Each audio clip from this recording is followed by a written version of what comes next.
लेख मिले हैं यह है श्री गंगराजे सुडाले कर दियले, यानी कि श्री गंगराजा ने परकोटा बनाया। ये सभी जगह का नाम है, ठीक है। परकोटा बनाया। एक अन्य नागरी लेख में लिखा है श्री चामुंड राज्य कर दिए। ये एक दक्षिणी शैली की नागरी लिपि में जो वर्ड्स लिखा हुआ है ये भी नागरी लिपि में है, कर्नाटक राज्य में था, जो कि हम इससे भी जान सकते हैं कि कर्नाटक राज्य में भी नागरी लिपि बहुत बखूबी चल रही थी, प्रचलन में था। फिर हम आगे के पैरा चलते हैं, चले ना। देवगिरी के यादव राजाओं के नागरी लिपि में बहुत सारे लेख मिलते हैं। देवगिरी के यादव राजाओं, यादव जो राजा था, देवगिरी जो स्थान है वहाँ के राजाओं में के द्वारा लिखी गई हर एक लेख, सभी लेख देवनागरी में मिले हैं। यादव राजा रामचंद्र जो कि 13वीं सदी के ताम्रपत्र में ए और ओ की मात्राएं अक्षरों की बाईं ओर है।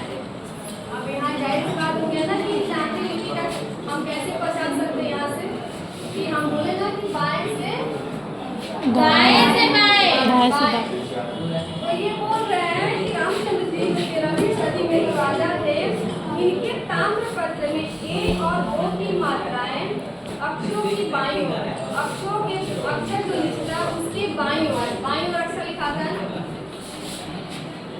दाएं ओर से बाएं की ओर लिखो।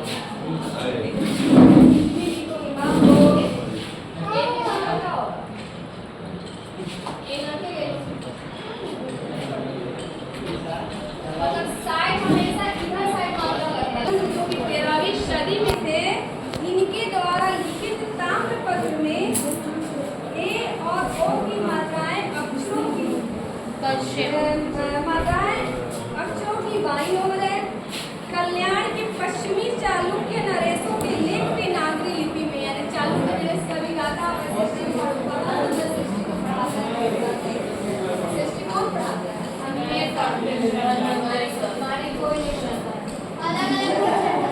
चालुक्य राजा का भी नाम बड़े नेम में प्रसिद्धि बहुत ज्यादा है। तो चालुक्य राजा जो कल्याण थे कि पश्चिमी चालुक्य नरेशों के लेख भी नागरी लिपि में है। इसे अब साफ साफ हम बोल सकते हैं कि पश्चिम से धीरे धीरे ऊपर बढ़ रहा है। अनेक राज्यों को जोड़ते हुए पूरे बिहार में मकड़े की जाल की तरह ये नागरी लिपि फैल रहा है और 8वीं से लेकर 11वीं सदी तक पूरा क्या भारत के अलग अलग कोने में पहुंच जा रहा है।